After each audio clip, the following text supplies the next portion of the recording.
the additions of Hunter Strickland, Daniel Hudson, and I know Elias gets injured there and is on the IL. They've been big. Talk about what each of these guys bring to the bullpen. Well, Elias gives us a veteran left-handed reliever that has had pretty equal splits against left-handers and right-handers for his career.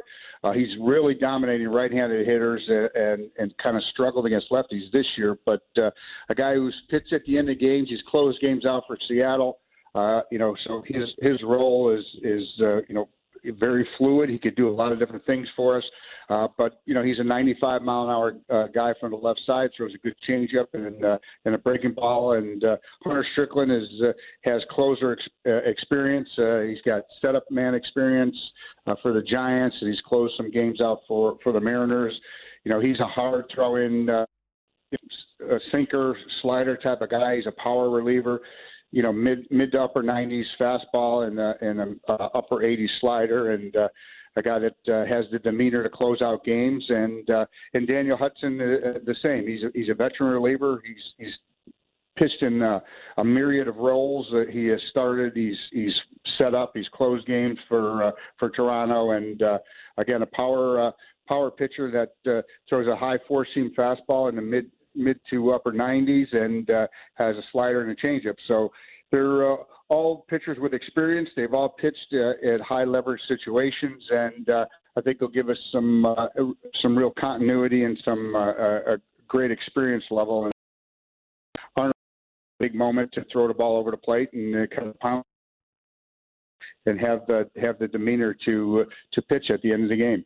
Bullpen definitely got better. Just to have a little fun, and you mentioned pitching at the end of the game, give me the Mike Rizzo scouting report of their pitching prospects of Brian Dozier and Gerardo Parra. Yeah, that didn't go as expected. We kind of wanted them to Parra to go in there and kind of chuck it in there for for an inning or two and get us out of there, without using any more relievers going into San Francisco. What I think these position players did find out is it's not that easy to throw.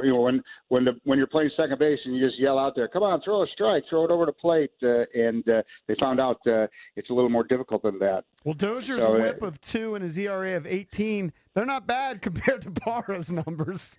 True, exactly. So Parra was throwing a lot harder, and he was a lot more wild. But those are times where you can make light of it just because of the situation of the game. But those are times you never want to be using players to pitch, because something has gone awry with your regular pitchers. So. Yeah, it was a bad situation that kind of was made a little lighthearted, and as you saw, we went from those games. We went out and went to San Francisco and played very well. So we felt good about that. By the way, Parra has been amazing as a pickup. I'm sure exceeded your expectations offensively, and the Baby Shark movement has taken over. Has Mike Rizzo chomped during the Baby Shark?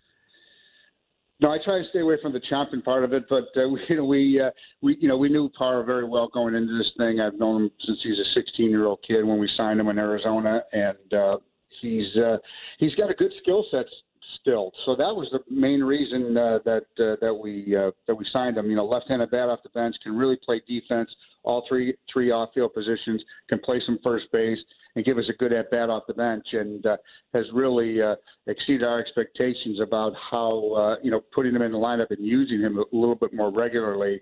He's really found his left-handed hitting stroke and made some great plays on defense.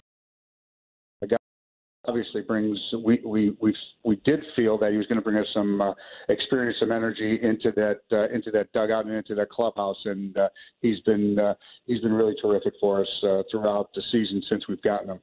Joined by Mike Rizzo, president of baseball ops and general manager of your Washington Nationals. Joe Ross has been awesome in his last 2 starts. His July and August couldn't be any more different. July 21st and 27th, he had 9 earned runs over 2 starts, an ERA of 8.1. So far in August, 0 earned runs against Arizona and San Francisco, What have you and Paul Menhart and Davey seen over the last 2 starts that have made Ross so good?